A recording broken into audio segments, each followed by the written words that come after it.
1:36 p.m., April 30th, 2025. Woke up about 1:05 p.m. I was asleep since about, I think, 10:45 a.m. Felt like I slept longer than that, but that's what the YouTube says when I stopped watching videos. And that's when I would have fallen asleep just after that. I was laying down in my F-350, so if anybody's in the shed, they're here illegally as always. I'm here alone as always, and I've slept nowhere else other than my F-350 half mile north of Fairbank since November 11th, 2024, when I bought the F-350, whether it was here or at my parents' place. This is where I've been sleeping.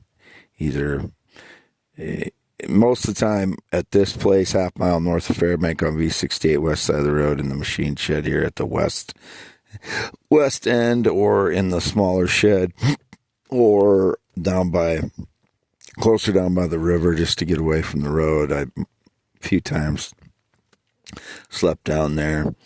It's been too wet to go down there recently. And a few times in my parents' lane or in driveway, I slept. But that's the only place I've slept since November 11th, 2024 to now, April 30th, 2025. It's the only places I've slept is alone inside my F-350. And I haven't been in anybody's kitchen since 2016 other than my parents. I haven't had a functional kitchen myself since like 2018.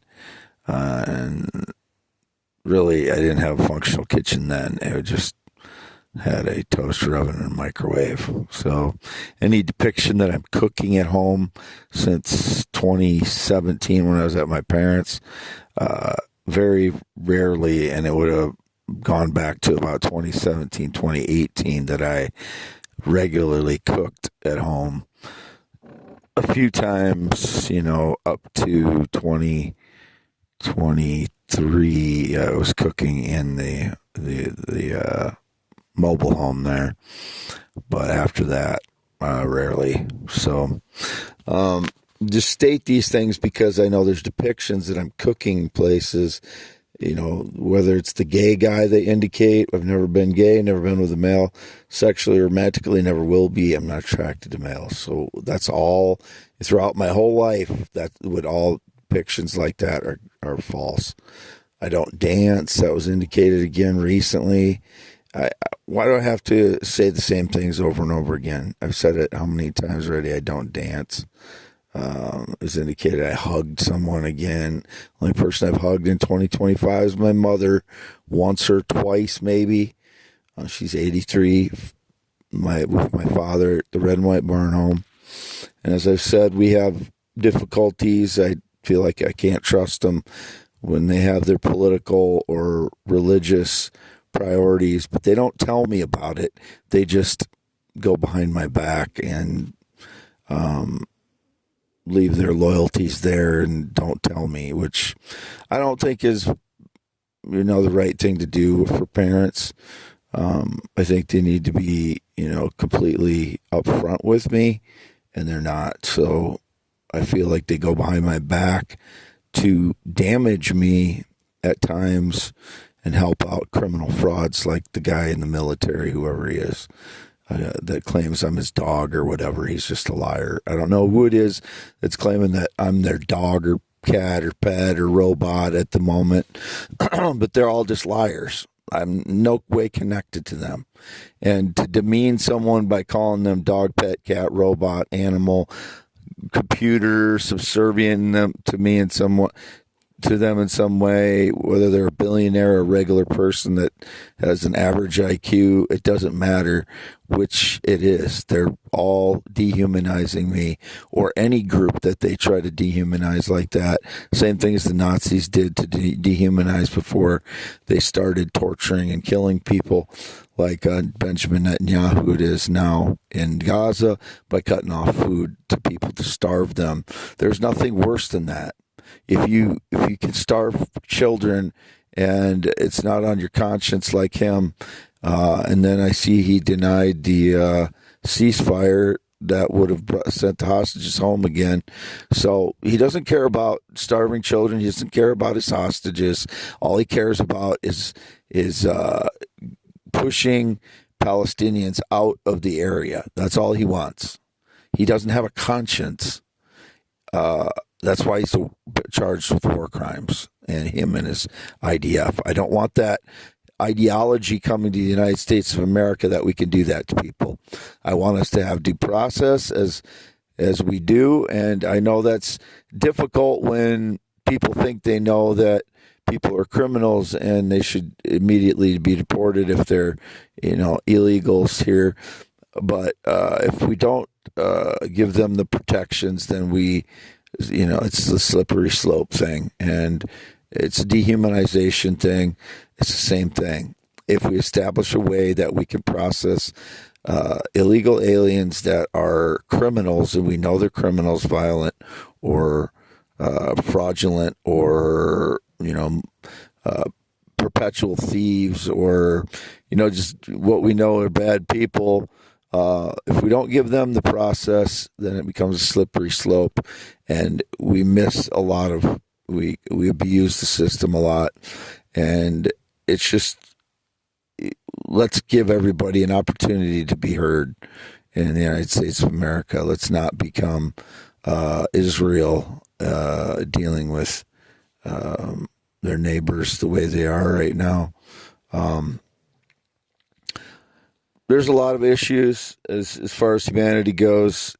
I saw that Bill Gates is, just openly saying we don't need people anymore, and we'll choose who, we'll choose who the people are. And I just said, well, we don't need you either, Bill Gates. But there's all these kinds of issues now that we're dealing with as humanity. That's why we have to stand for important things that we believe humanity should stand for. Truth is what I stand for. I have PTSD, and I understand that people hear me on surveillance. I never post any of these things that I say when I have PTSD. About 50% of the time, I don't really believe what I'm saying when I have PTSD. If you don't understand PTSD, you shouldn't be listening to me in my privacy of my home. That's why I'm saying this, because I could be talking or I could be yelling and I could have PTSD. A level of PTSD ranges from me just being defensive to me screaming at the top of my voice and losing my voice. It's not just me screaming at the top of my voice. It's all of those things. There is a range of me having PTSD. I'm dealing with it most of the time. Most of the time, for sure in public, and a lot of the time when I'm reading posts on X or YouTube and picking up clues as to what's going on with the staged lies. I'm not always right with staged lies, and it varies from day to day and month to month whether I'm picking up a lot of them or not many of them. I've been hit with energy attacks almost every day for 5 weeks, save about 3 to 4 days. And I'm not taking any notes right now. I don't have any notes in front of me, and nobody's telling me what to say. I'm not reading a script. This is the way it always is. Sometimes I'm stumbling through my words because, especially the last 5 weeks, like when they've been hitting me with energy attacks, I can't think very clearly. Last night I was talking about just narrating my life, because I do that in private or in my vehicle when I'm driving to keep things straight in my mind. It's good for that, and it's good for dealing with my PTSD. It calms me down to narrate my life a lot of time. Sometimes I'll start getting worked up if I feel like I'm being, lied about, or people staging lies when I'm narrating.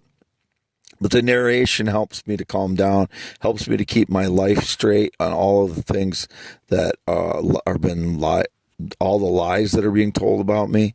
Helps me keep those straight, even though my mind is being screwed up by energy attacks.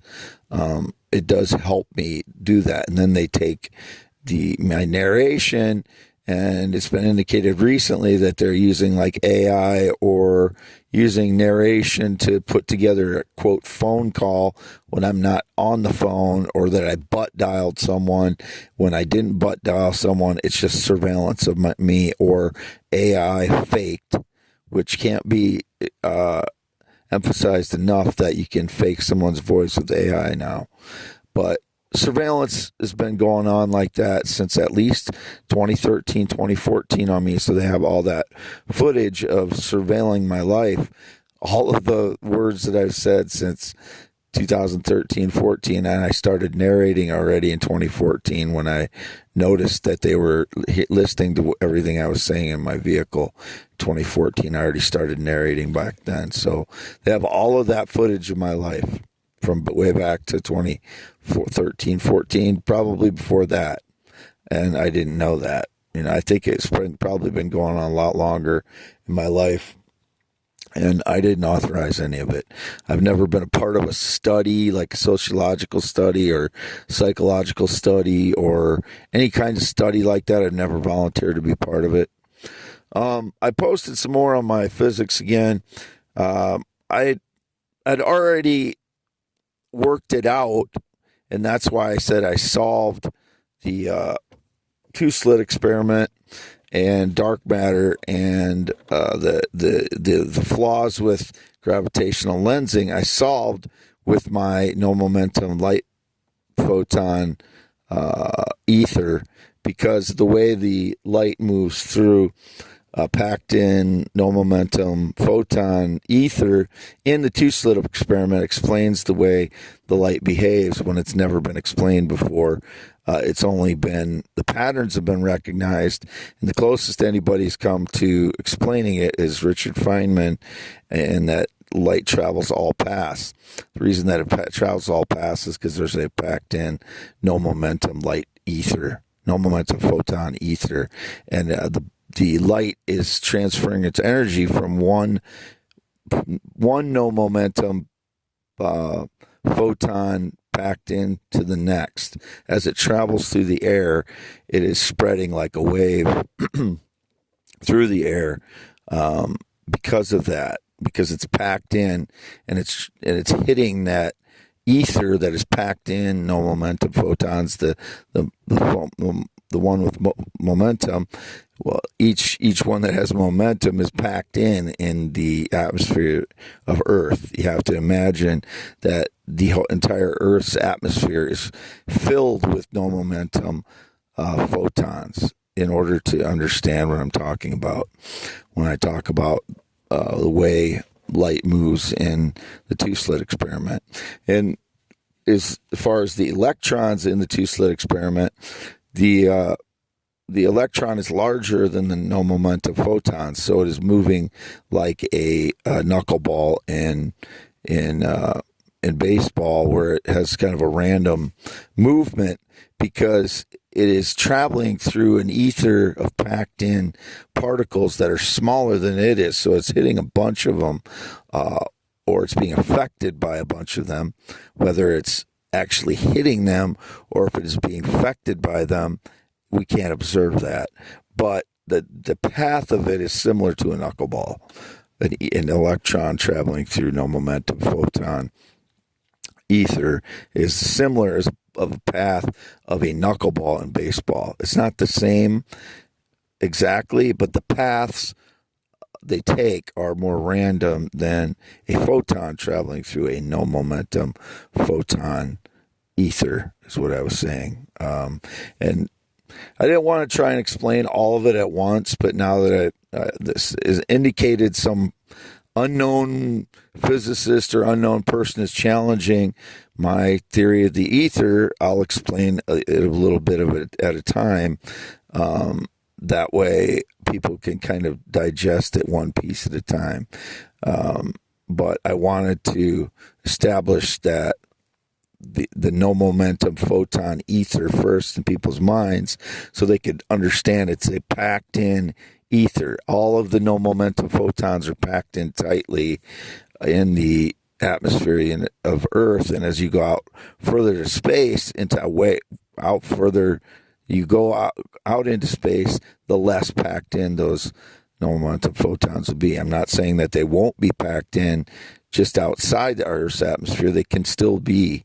I haven't worked out physics on that. I haven't worked out the mathematics on it because you can't calculate the mass of a photon, which is why most people say it's massless, because they weren't considering the ether, where the momentum is transferred from one to the next.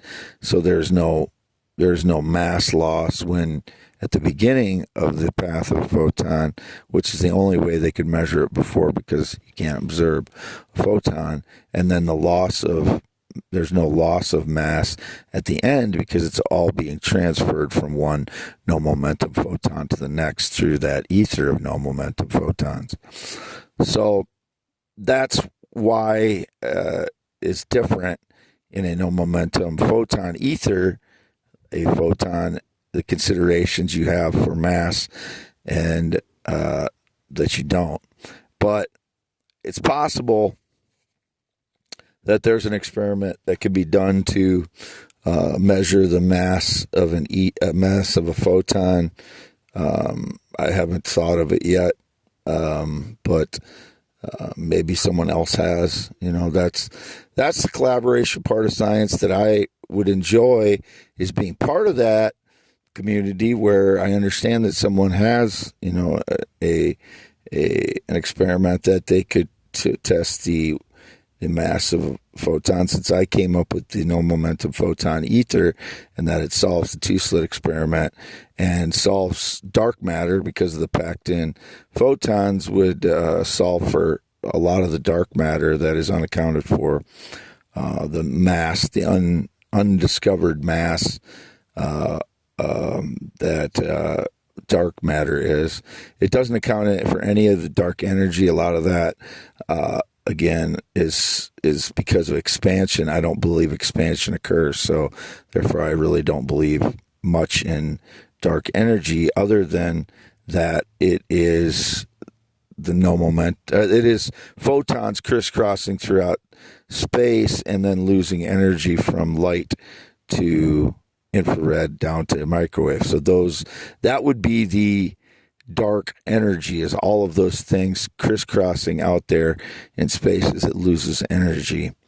They know about, everybody knows about the cosmic microwave background, and that is one of the pieces of evidence, they say, for the Big Bang, other than redshift. I've already said that redshift is caused by light losing energy over average distance of space, which accounts better for the redshift than the Big Bang, with this expansion, that everything expanding, because not everything is expanding, and it falls apart very quickly, the evidence for the Big Bang in that way. It also falls apart with the